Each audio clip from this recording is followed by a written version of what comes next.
Hi, Bashar. Hi, you. Good day. I need to take a couple deep breaths. Oh, all right. My question is about oversouls Oversoul. and how a unique spirit or a soul interacts with it after we leave our body. Well, the idea can be experienced, well, I'll put it in this sort of artistic euphemism, if I may. Of course. The oversoul is like a collection of soul material. It extends itself into different individuated souls. The individuated souls could be considered like unfired clay. Okay. Choosing to have a physical life experience fires that soul into the crystalline structure of the spirit, which now contains all the experience of that life, and then imparts all that experience back up to the oversoul, which experiences all the different extensions all at the same time. Okay. Can the individual spirit put the oversoul cap on, so to speak, or have the perspective of the oversoul, in a sense? An individual spirit cannot have the perspective of the oversoul. Okay. Exactly. It can have a version of the idea, its version of the idea, relative to what it understands, relative to its perspective, but it will not be exactly the perspective of the oversoul by definition, because it's not the oversoul. It's not acting as the oversoul. Do you understand? Yeah. It is the oversoul, but it's not acting as the oversoul. It's acting as the individual spirit. And because it's acting by definition as an individual, then by definition, it's not going to have the same kind of collective vision that the oversoul does by its nature. Does that make sense? Yes. Yes, but you can have your version of that idea. You can have glimpses of it, but you will only get the glimpses as far as you need to apply that idea in your life in a relevant way to you as an individual expression.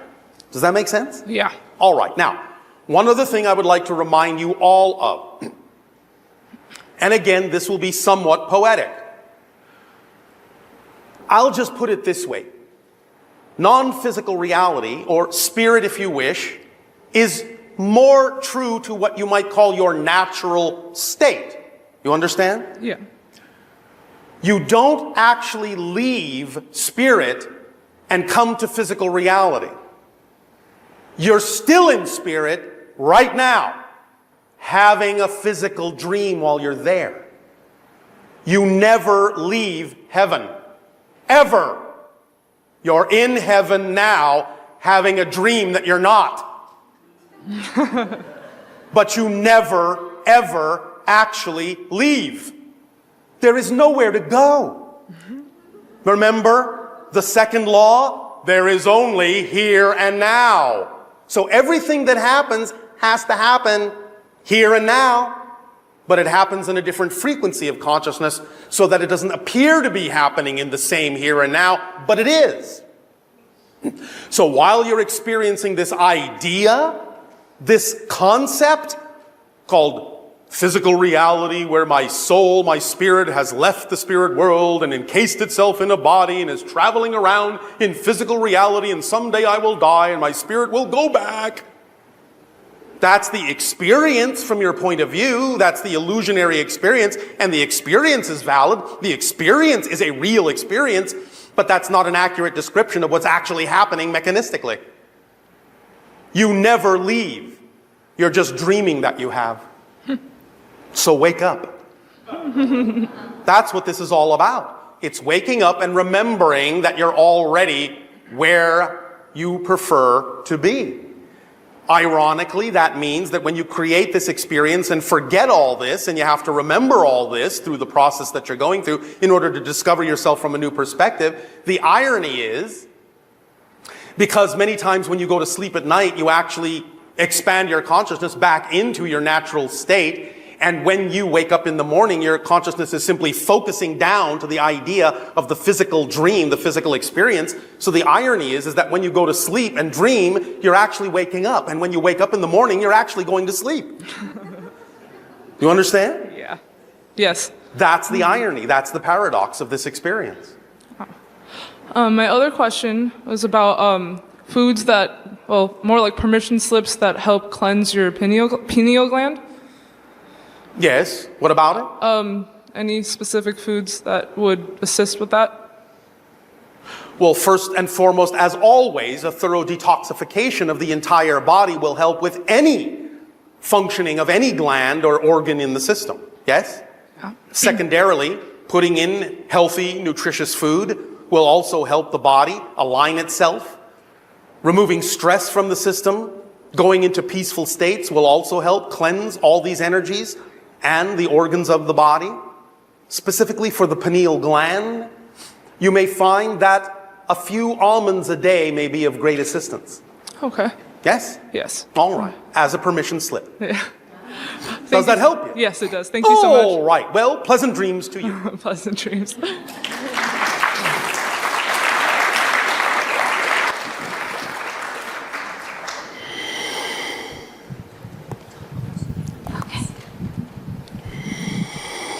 Hi, Bashar. I knew you. Good day. Hi. I'm nervous. Okay. Speak up, speak up. So I just have a question. I just moved into a home with 3 beautiful people, and I have a lot of fear. About what? Fear of getting hurt. Hurt by whom? By the people in the house. Then why did you move in there? Because I want to be loving and change. You want to be loving? Start with yourself. How do I do that? What is it about yourself that you find unlovable? I don't know. Sure you do. Can't lie to us. Of course you do. I think I just have problems trusting myself even. Like, I don't know where to start. What do you find unworthy about yourself?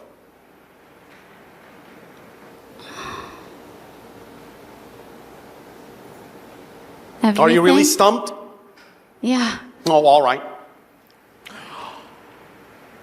What other fears do you have? Oh, the list is so long. Where do I begin? Just start anywhere. What other fears do you have? Which means, what other negative definitions about yourself do you have? But you can express them as fears if you wish. Okay. Remember how I said you can't have an emotion without a definition first? Yeah. So when we're asking you what other fears you have, you realize we are asking you to explore your definitions, but you can state them in the form of emotions. Okay. So, what else are you afraid of other than the idea of being attacked by people? I guess that's really it, that they won't like me, really, or They don't that if like I come you? out and like really be myself, which I don't really know who that even is, Why do that they won't like that. Why do they need to like you? Why do you need them to like you? Can you answer that? Why do you need them to like you? Why is that so important that they like you? Are you basing your entire worth on whether or not they like you? If they don't like you, you're going to feel less than them? Less deserving of something? Yes? Yeah. Why do you need them to like you? What will happen if they don't? Here's a good way to find out your definitions. There are 2 ways to approach this primarily. You can ask yourself when you're feeling something, what would I have to believe is true about myself in this situation in order to feel the way I do? That's one. The other way, what we're exploring right now is, what am I afraid will happen? What am I terrified will happen if I allow myself to be who I prefer to be? What's the worst possible thing I imagine might happen if I allow myself to be who I prefer to be? Can you answer the question that way? So you're saying, they won't like me if I'm myself. Yes? Yes. So what if they don't? Is that what determines whether you like yourself or not? No. Well, then why are you doing that? Why are you determining your worth and your likability and your lovability on whether someone else reflects the idea or shows you the idea of likability or lovability? Why does it matter what they think about you when they don't even know who you really are? I guess it doesn't matter. Well, it doesn't. So the question is, why are you making it matter? What do you get out of making it matter? Nothing. Well, then I why guess do you do it? I get joy knowing that, like, people enjoy me, and if they don't, or if I feel they don't, I feel less. But pay attention, because none of you do anything you don't believe is benefiting you somehow. None of you. Not for a second. So the question is, what belief have you attached to the idea of them not liking you that you believe actually benefits you? It's a very deep question. Yeah. Here's how it works. You all have the same motivational mechanism. You are always, and I mean always, without fail, instantaneously, immediately, you're always going to move in the direction of what you believe is to your benefit. You will always move away from what you believe does not benefit you. Always, without fail. Therefore, if you see yourself moving in the direction, doing things, behaving in ways that don't benefit you, that can only mean you've attached a definition to it that makes it appear to be more beneficial than the alternative. Then you have a definition you can discover. You understand? Then you can find out what that definition is you've attached to that thing. And once you discover what it is, you can unlock that definition from that thing and realize that that definition doesn't serve you, it's nonsensical, it's illogical, you don't need it, you'll drop it, and you will start moving in the direction of your joy, which is what you say you prefer. But if your behavior doesn't follow suit, if your emotions don't follow suit, it's because you're telling yourself a story that to move in that direction will actually be worse than staying where you are as much as you don't enjoy it. Some people don't move in the direction of their highest excitement because they believe that if they do, as painful as it is to be where they are, it's familiar, it's comfortable, and they're afraid that the unknown will contain something worse. So they will stay as far away from that unknown factor as far as they can. Do you understand? Yeah. That's an interlocked belief system that has no business being locked together. Because it's not empirically true that the unknown contains danger. That's just your definition of it. Yeah. You understand? Yeah. So it's important to find the definitions you've attached to your motivational mechanism that is making it work backwards. And once you detach those things, it will flip around and work forwards for you. But you have to find that definition.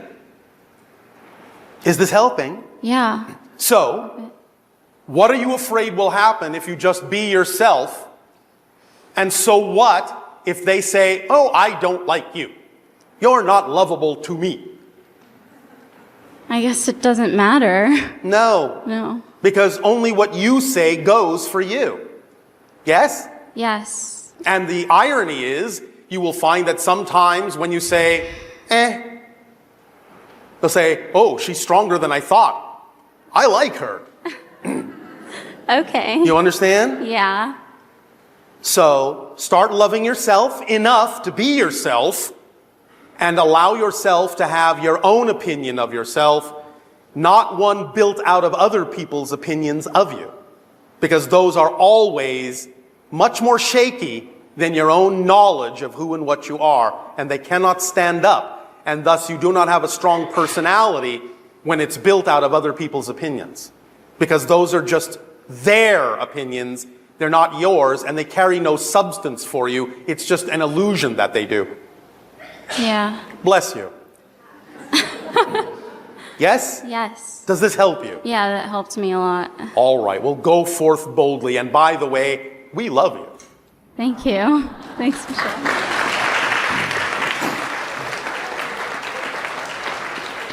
Thank you for being bold enough and fearless enough to stand before the group and know that you are worthy of doing so.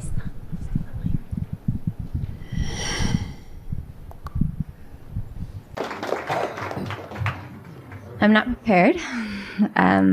You are not prepared for what? With a question. Make a statement then. I would like to thank everyone in this room for being here in this moment in time. One moment. Your turn. You're welcome. You're welcome. Thank you. And I believe we had a dialogue earlier stating that I wasn't going to be chosen for a question. And now here you are. No, here I am to keep me on my toes. So thank All right. Are you standing on your toes? you. Yes. All right. And, Is she? All right.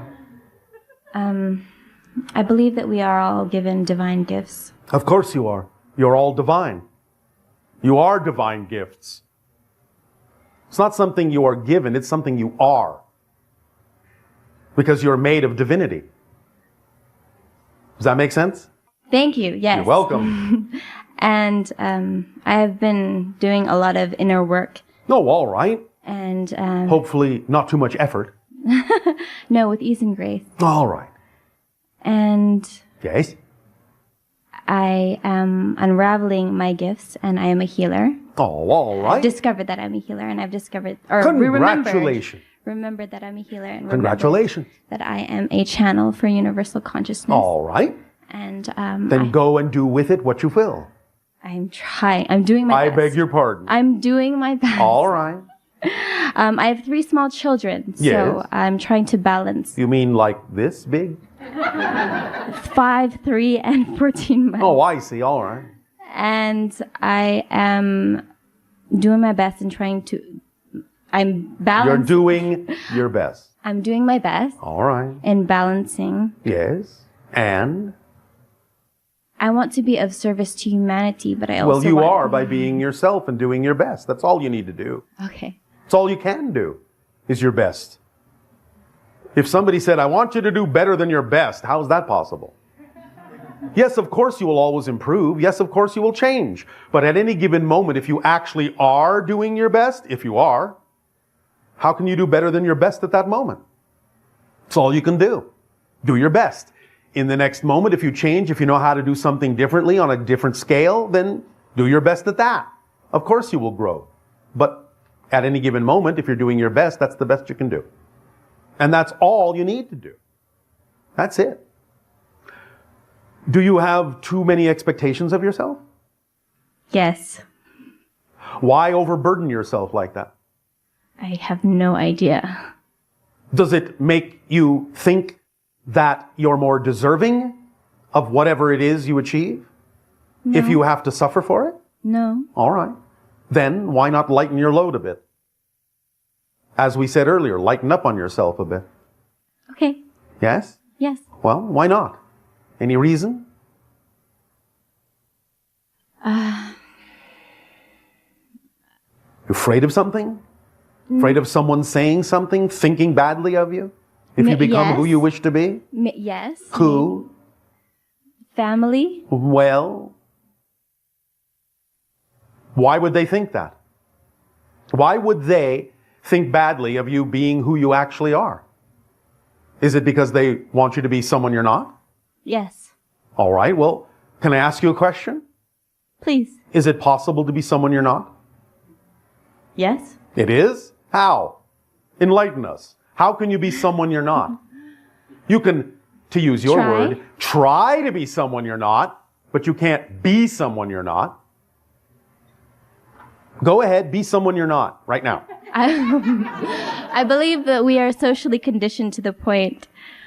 Socially conditioned is a fancy word for pattern and habit. And we already talked about pattern and habit. I am socially conditioned. Oh, how good for you.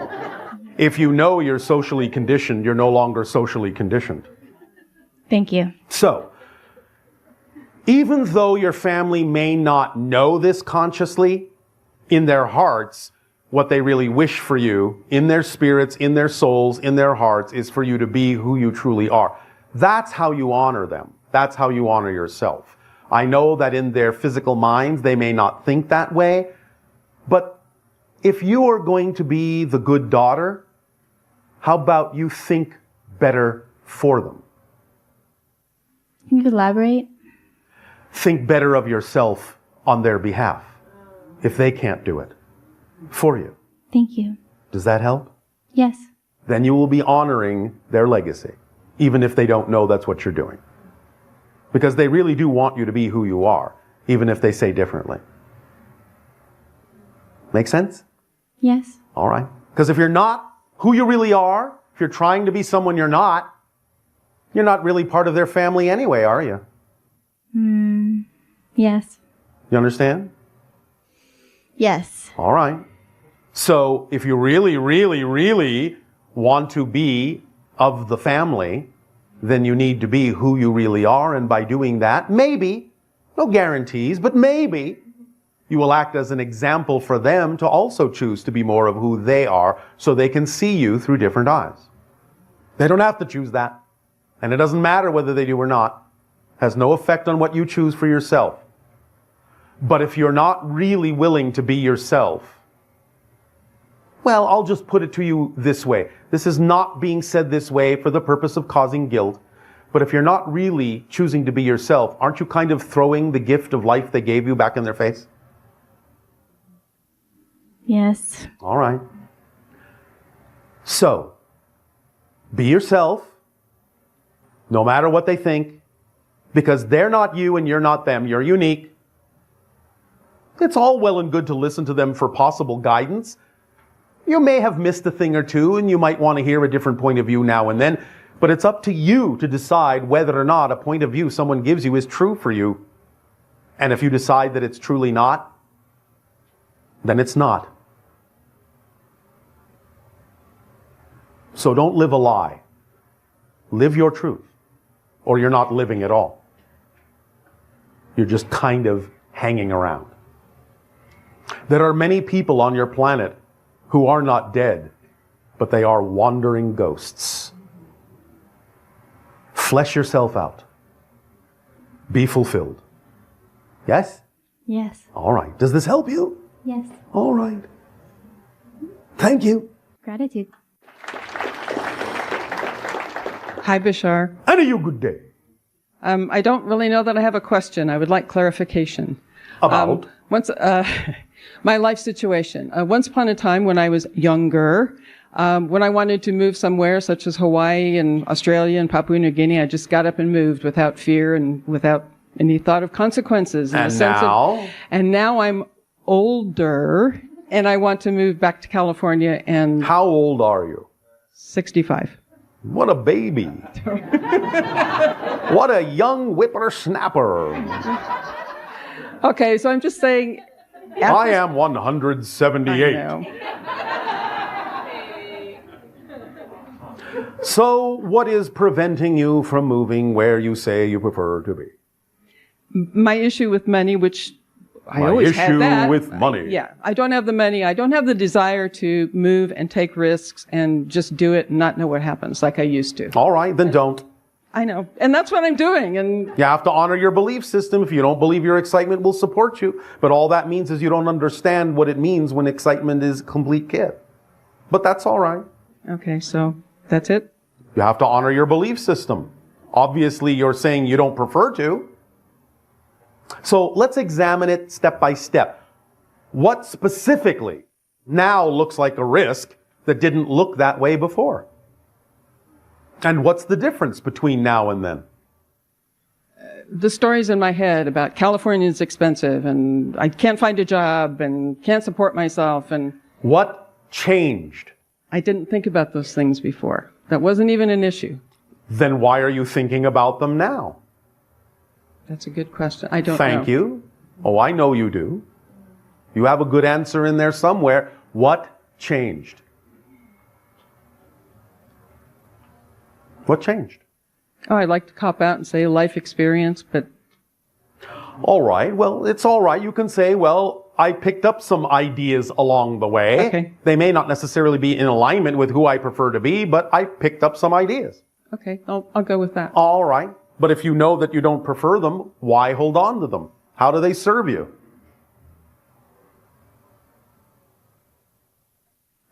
They don't serve me. Well, they obviously must in your mind, or you wouldn't have them. I'm choosing, Remember when we talked about the motivational mechanism? Yeah. You don't hold on to anything you don't believe serves you, even if it's negative. So how does holding on to these things serve you? What does it prevent you from doing so that you don't go somewhere scary? How are you defining something as scary that you didn't used to define that way? What changed? Why did your definitions change? I'm hearing inside my head that I've just chosen to be comfortable. Comfortable. All right. And that's kind of a cop-out. Well, all right. If you define comfort as a cop-out, although you don't have to. Okay. Oh, I see. You're thinking that because you go through different cycles in life, that something is wrong? That it's not okay to suddenly be different and do things in a different way? It's not okay to be comfortable and take a break? And if you're not doing things the way you used to, then somehow you're not living up to your full potential? Bingo. Thank you. All right. Well, you know that that is really nonsense. So why buy into that? Bingo. You can go through different phases. You can do things differently. Yeah. It's all right if you do them differently than before.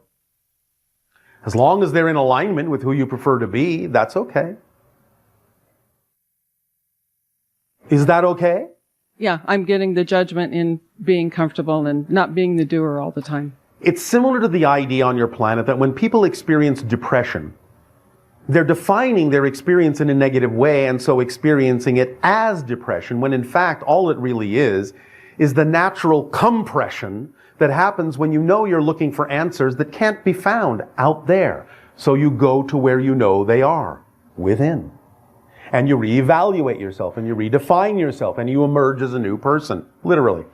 But if you define the idea of going within that way to look for answers as something antisocial, something's wrong with you, you're not outgoing anymore, you're withdrawn, if you start defining that idea in a negative way, even though it's a natural mechanism, you will start to experience the negative effects of defining it that way. And it turns into depression instead of compression. Thank you. So this is similar.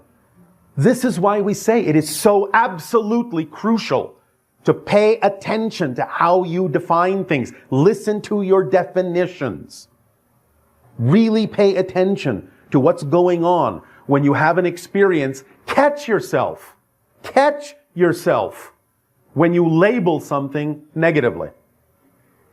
This is different from recognizing, simply objectively recognizing that somebody may be doing something negative, mechanistically speaking. The idea, though, is to catch yourself for not assuming that something is simply automatically negative. Do you understand? Yes. And when you have more facility with that, then you will say, wait a minute.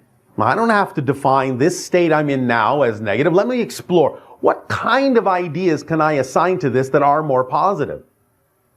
Even if they turn out to be created through negativity, if you assign the idea that they're there as being positive, then you'll get some positive benefit out of examining them from that point of view, even if they were created negatively to begin with, as we said.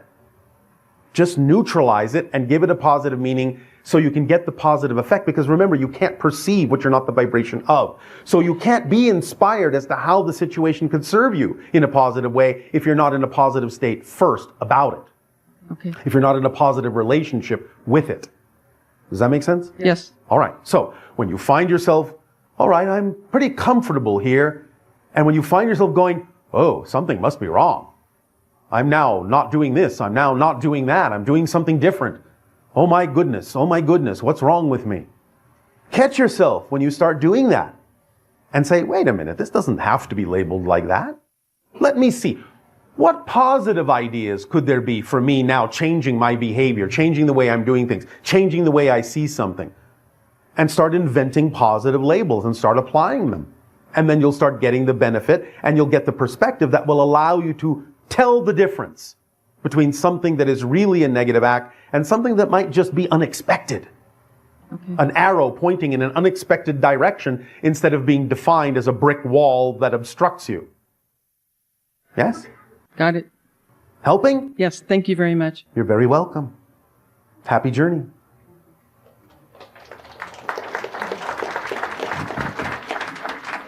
Good day. And good day to you. So a little earlier, a gentleman asked a question about your ships. Yes. How they travel. And I believe you said that part of the equation is identifying a vibration at a particular point that you wish to locate to? Yes. Our perception of the idea of location is different from your typical one.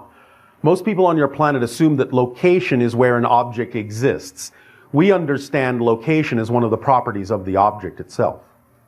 In other words, if you have an object here and you move it to here, that's a different object. Okay. Because now it has a different locational variable in its energy signature.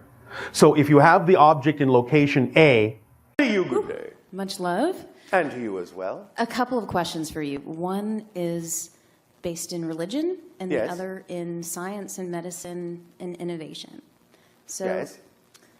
with regards to religion, some of the major leaders, could you expand or expound a little bit on Moses? What does Moses have to do with religion? I guess I'm asking you that. He was a major leader that was Yes. a figure within the Old Testament. We understand who you're referring to, but the way we ask that question should be very revealing to you. Because Moses doesn't have to have anything at all to do with religion to be a great teacher. Yes? Correct. And this is true of most of what you would call or recognize as masters. Most of them had no intention of creating a religion. You understand? Yes. It was about helping others recognize that they are as powerful as the teacher teaching. That everyone is, or at least has the capacity and potential to be the same, to have the same understandings and perspectives, to elevate themselves. Yes? Yes. That all can be masters, all can be teachers. Yes? Therefore, the misinterpretation of this and the idea that there needs to be somebody in between you and your connection to creation in order to interpret that connection for you is what religion is. But with your own connection and knowing that you are self-empowered, that you are in every way equal to the idea, at least potentially, of any of the ascended masters, then you don't necessarily need to express that through the concept of religion unless that's simply a permission slip that works for you. Got it. Does I've that heard- help? Yes, and I've heard about permission slips a lot. It's very And by the appreciated. way, Yes? if it hadn't been for the fact that an extraterrestrial society, referred to as the Anunnaki, hadn't used their genetic material to create the idea of Homo sapien from the natural hominid that evolved on your planet, and created Homo sapien at that time to be someone who should look up to them as superior, if that hadn't happened, it is unlikely you would ever have developed religion on your planet. That was my next question. Well, I've Awesome. already answered it. All right, so in relation to the potential of the future, Yes. and I know probabilities and potentials are always a part of the future. Yes, it is. And I come from a place of innovation in healthcare, and I'm just interested in some possibilities within neuroscience, neurology, cancer, genetics, Yes. within the next 50 to 60 years in terms of innovation. Well, you are finding out more and more that it's all about vibration. It's all about resonance. It's all about states of being. That if you can find the vibrational equation that represents a certain state of being, and you can impose that vibrational frequency on something that is out of alignment with that state of being in a specific way, you can bring it back into alignment with that state of being, which will cause a transformation to take place within that thing. Yes? Yes. That's the basis Interesting. for all you're talking about. That's the fundamental principle behind everything that you just asked about. So on a really pragmatic level, if somebody's really sick with heart failure or heart disease, how do they get back into alignment? Again, they can, depending upon the reason for the creation of that experience, because not everyone will necessarily need or want to be healed. You follow me? Mm-hmm. Because they may be creating that experience for a very specific reason that they need to go through, or that someone else close to them needs to experience. So you have to look at it first on a case-by-case, person-by-person basis as to why that's happening. But if there is, within their choices, the probability of allowing them to heal themselves, then the idea can be that you need to chart and measure what the natural healed vibration of that particular being would be, or that particular organ would be.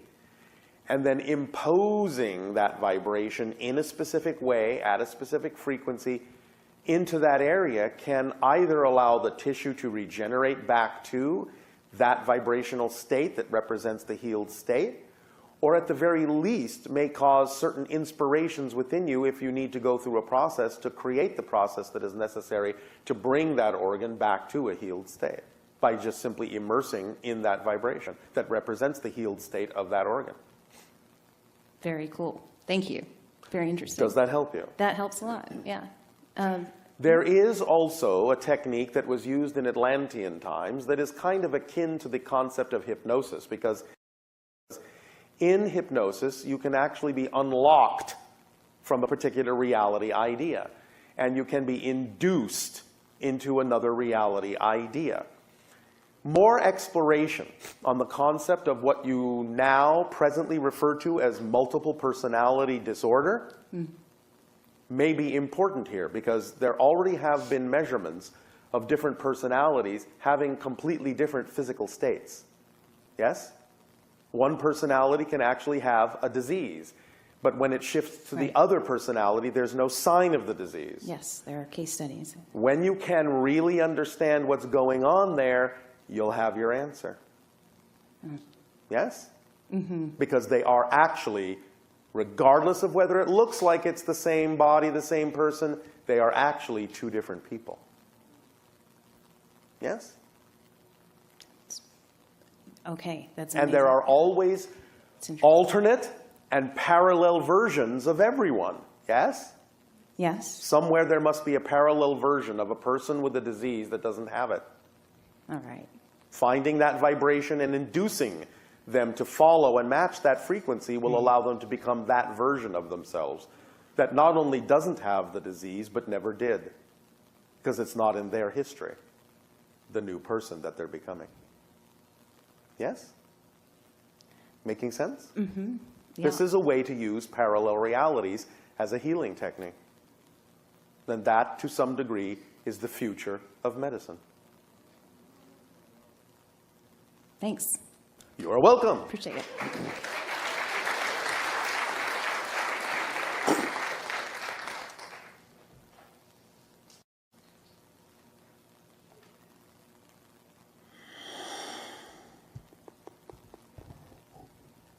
Hello, Bashar. And to you, good day. I have two questions. Yes. Al-Qaeda, Yes.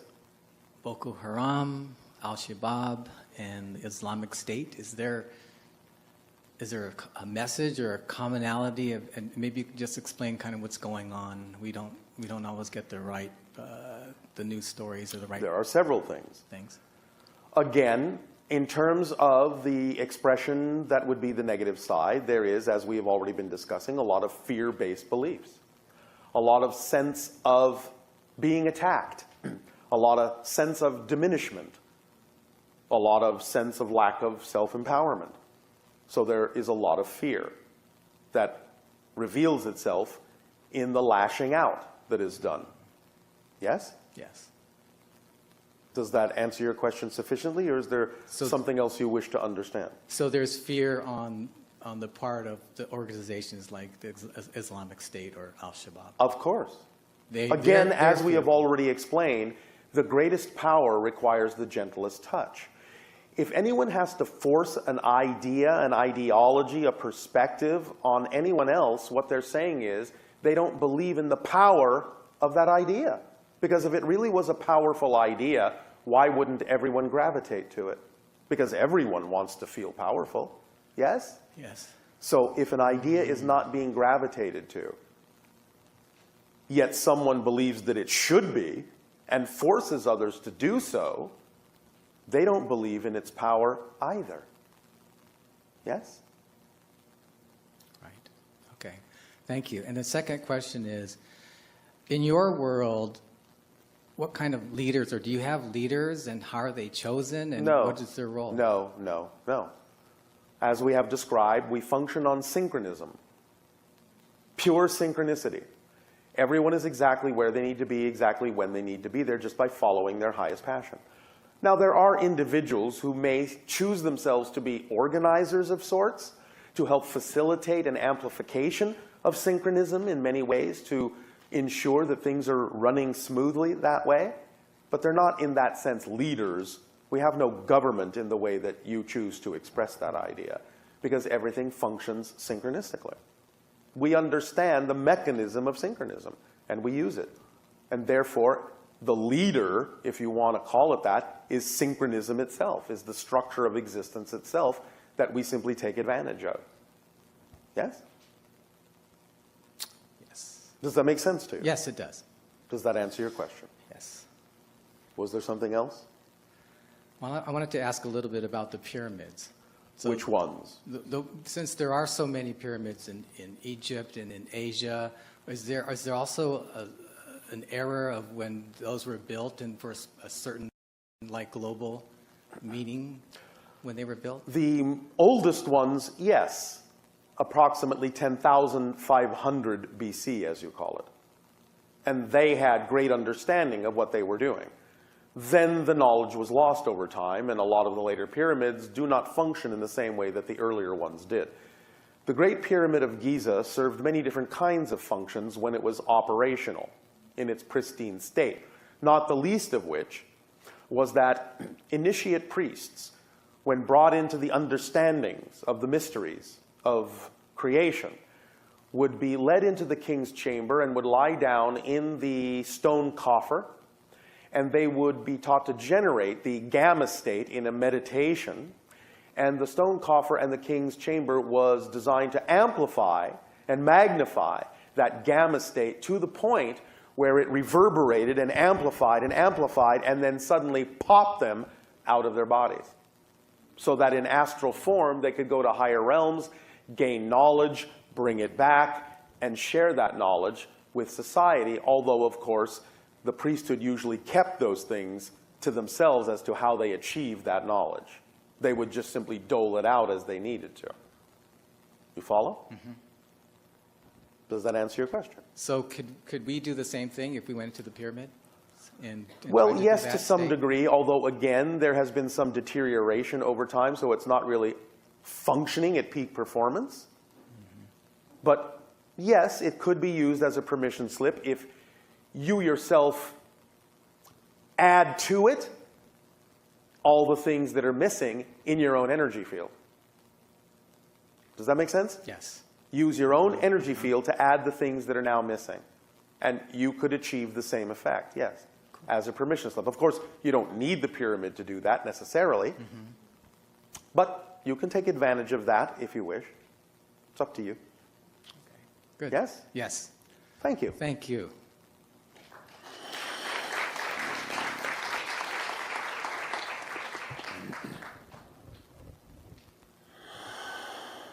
Hey, Bashar. And to you, good day. So last session, I had talked to you about a dream that I had about the reptilian human sexual contact. Yes. So elaborating more on that, was that a actual experience that I was having? Yes. Or yes. Because I also got a connection with my subconscious mind, that it also was connecting me more deeply with my subconscious mind, bringing consciousness into the subconscious. Well, bringing the subconscious into the conscious. Oh, yes. Bringing the subconscious into the conscious. Yes. Okay. Although, you are also correct in the other direction, because many of you think that the subconscious and unconscious are lower than your physical conscious mind, but they're not. They're higher. The physical mind is the lowest level. The conscious mind is the lowest level. Okay. Subconscious is above that. Unconscious is above that, because you're going toward the idea of the higher mind. Yes? Yes. So I also got the connection of the reptilians and the Anunnaki. And I was wondering if I got an inspiration that there's an alternate timeline where humans were created not to mine gold. Yes, of course. Yes. Anything you can imagine in general, is somewhere a reality. You can't imagine non-existence. Right. So there's an alternate timeline where we were not created to look up to them, that we were created as equals. And that, to some degree, is where you're shifting to. Yes. That is so exciting. Yes, it is. Also, along the lines of the subconscious mind, was the Sphinx Anubis at one time? Anubis. Anubis? Yes. Yes. It was the jackal. The jackal. Not a lion. It was the jackal. The god of the underworld, Right. so to speak. That's really awesome. Yay. Does that help? Yes. One more thing. Yes. Or actually two more. Does Anubis and your Anubis. Does Anubis and your father, do they have similar energies? They do. Thank you for picking up on that. Yeah. I actually thought maybe it was your dad, but they resonated so strongly. Yes, there is an energetic connection. It's not that Anubis is my father. Right. But my father does have a very strong connection to the archetypal level consciousness that you know in your reality as Anubis. Yes. Yeah, with all the hybridization going on. I mean, it's just we have so much inside of us that doesn't usually that doesn't represent our physicality. Yes. So that's There's a lot more going on in your world than you are aware of. Right. And then one more thing. Thank you. My alternate incarnation in Essassani. One of them. Thank you. Is it at the same time that you're there? Partially. There's an overlap. Hello. Yay. That's... All right. Hello. I mean, hello in my alternate incarnation and hello right now as above. All right. So Thank yes. you. Also, I want to say hello to Saibo and tell him thank you because as you have, he also has had a very positive impact in my life. And I want to thank him for that and you. All right. Well, thank you for creating the positive impact in your own life. Yeah. Well.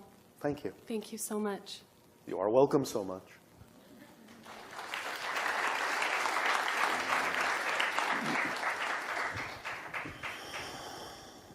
Hello, Bashar. And a you good day. Happy birthday yesterday. All right, thank you. What did you do? Anything I wanted. Can... Which I do every day anyway. Okay. Can we hang out for celebrate on your birthday? Can you what? Hang out? Party? You can have whatever party you wish. Okay. Thank you. I'm not stopping you. Okay. With you? Well, not with me physically. Okay. Right. But if you want to create a party, go right ahead. Okay. Thank you. Yes. And I have a question Yes. about my sleeping habit. Your sleeping habits, as opposed to your natural cycle? My natural cycle is too opposite from the social. So very opposite. Like, so what? Why aren't you following your natural sleep cycle? okay, natural sleep cycle is most times 2 to 5 a.m., 6 a.m. I'm very waking up. Yes. Well, if you follow your excitement and express the things that are representative of your excitement, they will most likely fall into your natural sleep cycle instead of forcing yourself to do things that are not necessarily representative of your excitement that force you to have an unnatural sleep cycle. Okay. Do you understand? It's up to you. Right. But it's more harmonious to follow your natural cycle and do the things in your life that would then fall into place in your natural cycle.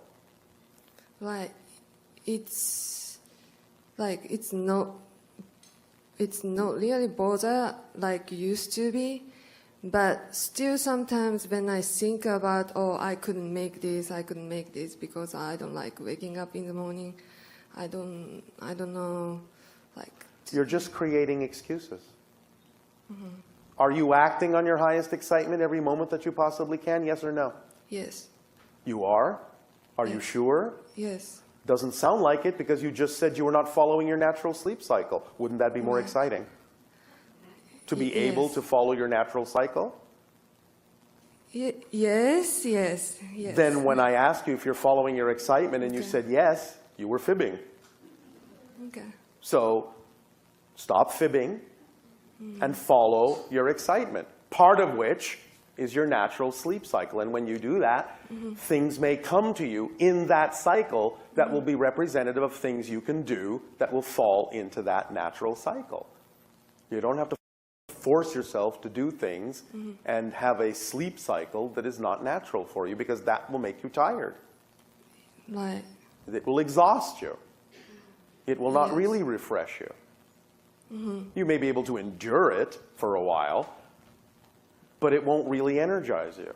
Following your natural cycle will energize you and will bring you, synchronistically, the things that you can do that will fit the cycle. Remember, you can't experience what you're not the vibration of first. So you have to be natural first in order for synchronicity to present to you opportunities that would fit within the natural cycle. Otherwise, you can't see them. They'll be invisible to you, those opportunities. Do you understand? Yes, very. All right. Like, totally. Thank you. And yes. And you told us fair tax because it's close from Oakland. How about in Japan and Las Vegas? Well, that's up to the people in the area. Now, your Las Vegas is still part of your United States, which is exploring the idea of the fair tax.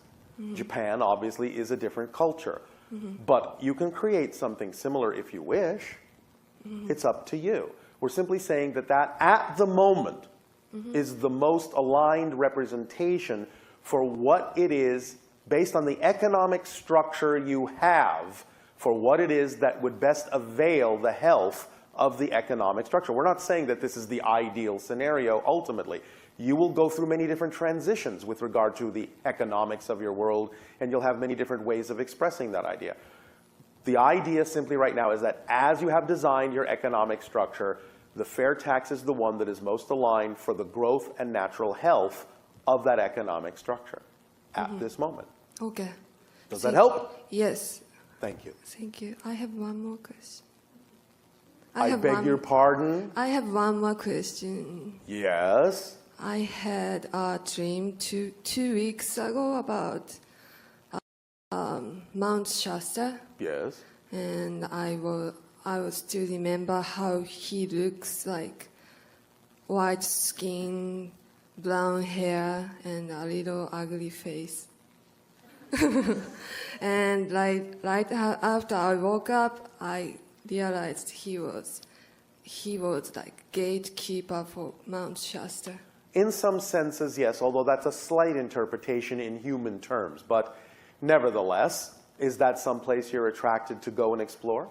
Yes. When will you go? This Sunday night. Oh, all right. Have a good time. Okay. And pleasant dreams. Thank you.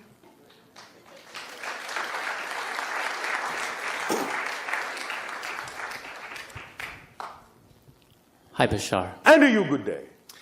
I have a question to you about doing and being. And over the last 5 years, I've been trying to make a transition from my career that I've created for myself. I went into nursing school. Yes. And found out that the current situation of nursing is not with what I'm aligned with. All right. What are you aligned with? Well, that's what I've been pursuing in my education. I wanted to take advantage of my RN by teaching people how to take care of their bodies through nutrition and lifestyle choices. And that's exciting for you? It's exceptionally exciting for me. All right, so that's what you're doing, yes? Yes. My question, though, has to do with doing and being. What's the difference? Because I am... What's the difference in your definition?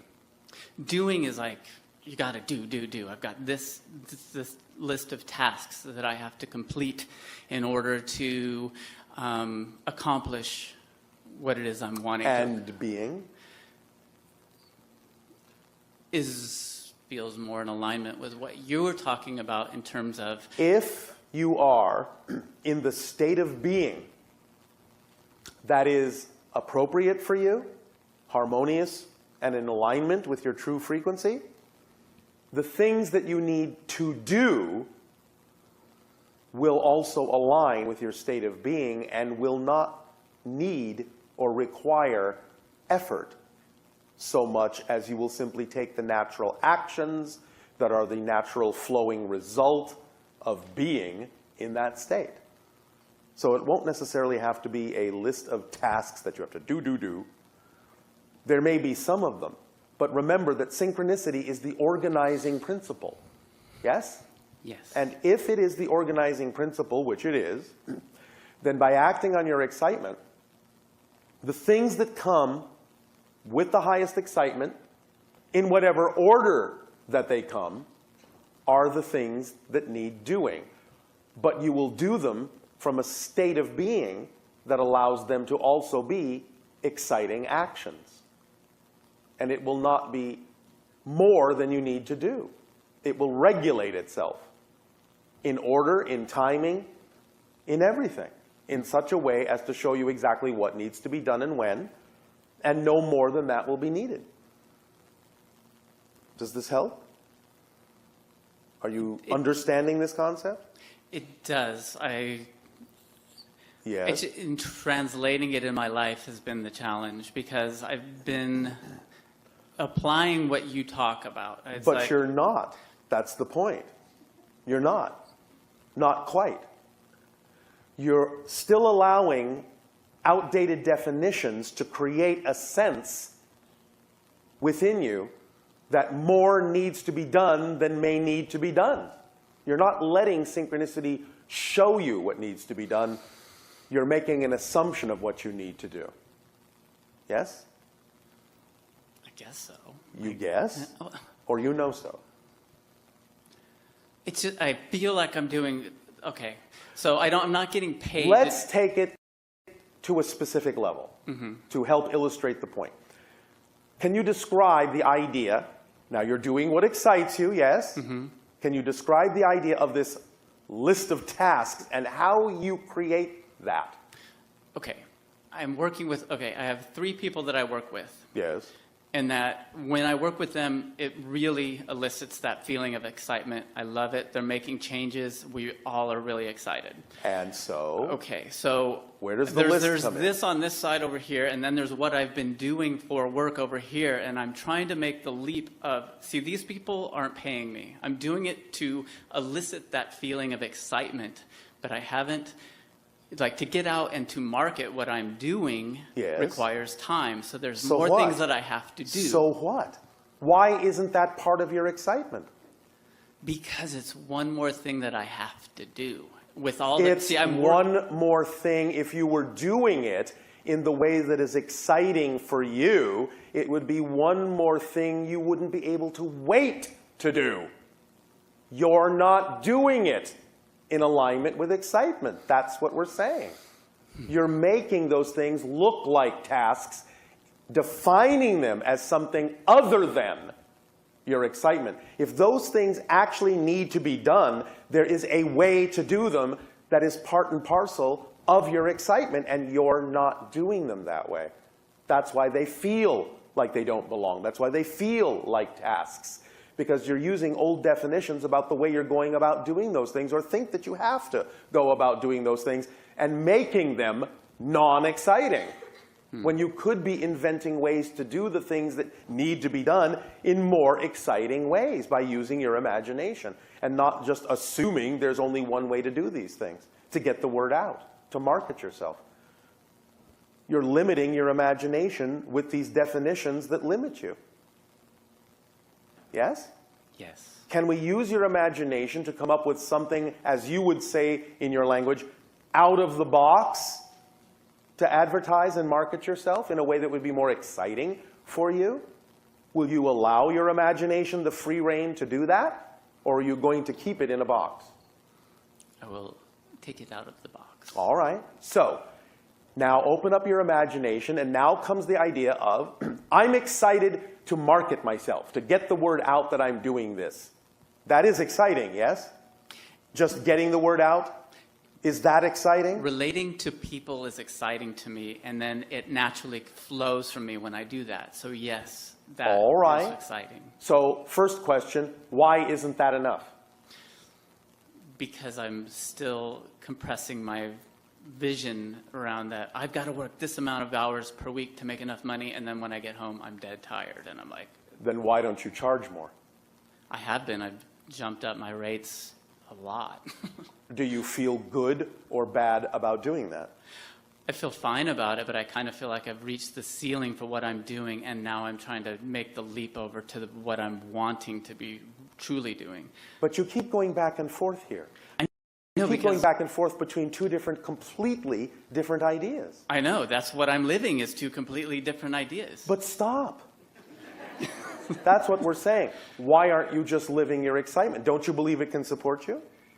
I do, but it's no, everything's no, over on no, the... no, no, no, no, no, no, no, you're already in trouble. When that question is asked, anything other than yes is a no. So I do, but means no. Do you understand? Because if you really knew that it would support you, you would simply say, yes, I know that. You would know it. So here's the crux. Here's the issue. You don't know that it can support you.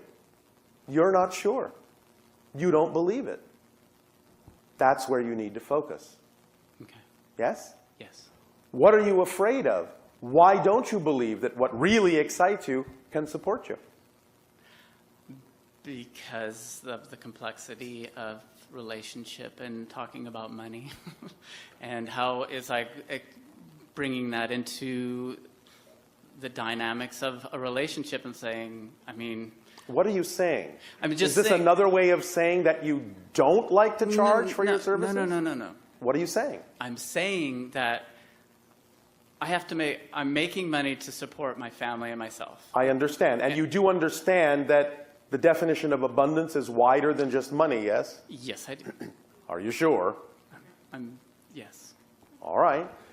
So why don't you believe that what excites you can support you in the way you need to be supported to continue to act on your excitement? Because that's one of the tools in the kit, you know. Yeah. That it supports you to allow you to continue to do your excitement in whatever way you need to be supported. Not the way you may think you need to be supported, in the way you need to be supported. Yes? Yes. Big difference. So, are you afraid that your excitement can't support you? Yes or no? Hesitation. No. It's just like this. It's like jumping off a cliff. Exactly. And I would encourage you not to do so if you don't know that you have a parachute. So what you're saying is you're holding on to old beliefs that you believe you need, old things that you believe you need for support. And that's fine. As long as you are at least allowing yourself to do the things that excite you to some degree, it can over time demonstrate to you, prove to you that it can support you. The question is, how long are you willing to wait? Well, my goal is to start at the beginning of the year. I kind of feel like the end of the year. But are you afraid to? I'm excited and afraid. I mean, I am excited. Well, which is it? Yes. They're not the same thing. They're mixed. They're together. No, you go back and forth. Yeah, is exactly. What you do. You're like a little ping pong ball. Exactly. So you are excited sometimes, you're afraid other times.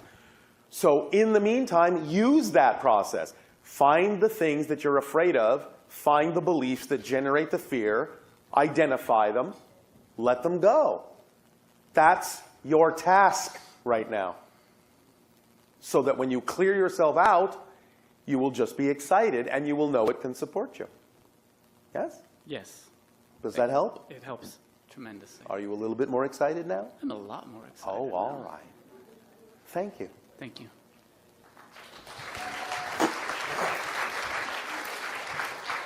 Hello, Tadea. Nania, is it time for Cosmic News Network? It is. Okay, back to the election now. Not yet.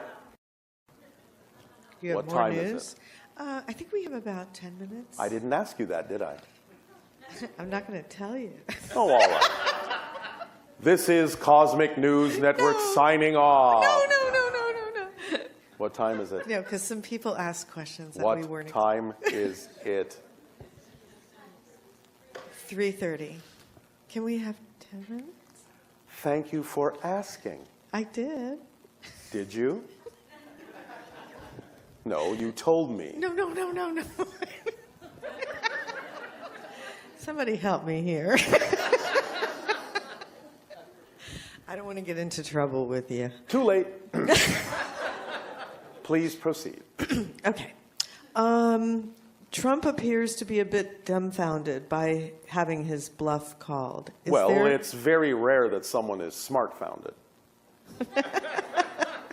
So is there a chance that the seriousness of this sinks in and makes him a better person? There's a chance. What are the odds? Even. Because of that narcissistic It's too soon to component? tell. It's still too fresh. Remember that you're not the only ones in shock. Yeah, he's in shock too, right? With the new president, do we have a better chance of avoiding the economic collapse that was predicted or the major economic devaluation? You do have better odds in certain ways. Yes. And the risk of a terrorist incident? Still pending, but we'll see. There are moves that need to be made first that will tell us more, that have to do, as you already know, with Jerusalem. Yes, in fact, Trump said that they were talking about moving the capital of Israel to Jerusalem. Yes. And that will start something moving. But we'll see.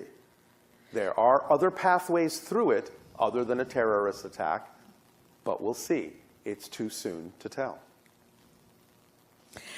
One person wanted to know if the shift to the parallel Earth will contain any Republicans.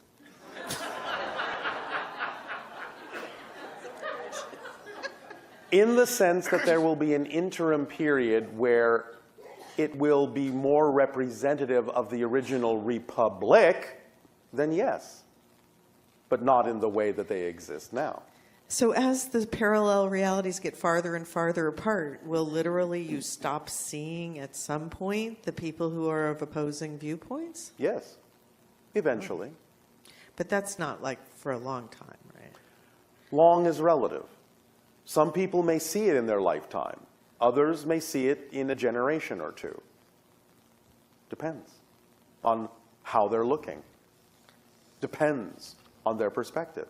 Depends on their process.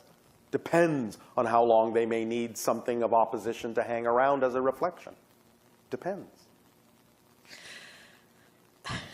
This was a really cool one. This one says the first day Trump takes office is January 21, 2017, and Trump will be 70 years old, 7 months, and 7 days that day. There you go.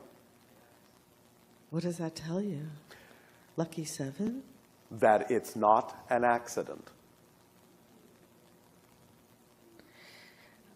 And with all these protests, what are some of the benefits of all the protests that are happening? Well, again, certainly you can see that there are different reality perspectives here. Now, of course, the lashing out is not necessarily constructive, but the protest demonstrates, in general, that there are truly different realities here. You're beginning to recognize that. It's actually being shown to you that there are different realities side by side. Is there any chance that the electorate college will not support Trump? Not much of a chance that it will not, but you may find that within about 15 to 20 of your years, there will no longer be an electoral college. That's got a higher probability. Yeah, there definitely were some people who wanted to know that. Let's see. What if Donald Trump implements unjust laws like discrimination and things like that? What is the appropriate way to respond to things like that? Compassion. And does that mean that you should break the law, or should you follow that law, or how does that work? We cannot advise you on that. Right. Because we never advise you to break a law, but we understand the idea that sometimes what you would call a quote-unquote just rebellion may require it. But we cannot be engaged in your politics to that degree to advise you on that one way or the other. Okay, and then lastly, what percentage of Earth's population contributed genetically to the hybridization program? About 15%. And so of the people in this room, what percentage of these people are involved in the hybridization program? About 75%.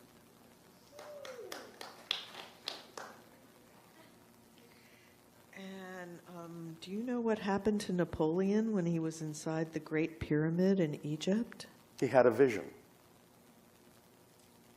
Do you know what his vision was? He actually had the vision of his defeat.